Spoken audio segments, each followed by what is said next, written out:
தமிழுக்கு நிகர் தமிழே, தமிழனுக்கு நிகர் எவரே.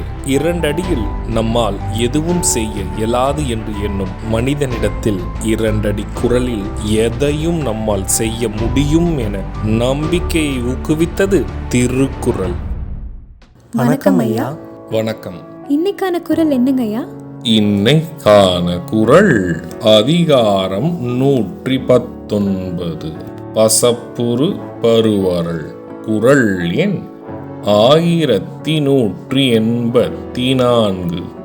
உள்ளுவன் மண்யான் உரைப்பது அவர் திறமால் கள்ளம் பிறவோ பசப்பு. இந்த குறளுக்கான பொருள் என்னங்கய்யா?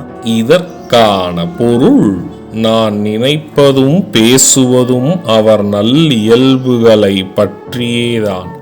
அப்படி இருந்தும் எனக்கு இந்த பசலை நோய் வந்தது ஏனோ, எங்கு நேர்ந்த தவறோ தெரியவில்லை.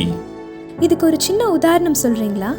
இதற்கான உதாரணம், நான் எப்பொழுதும் அவரை நினைத்து அவரின் நற்குணங்களை பற்றித்தான் பேசிக்கொண்டே இருக்கிறேன்.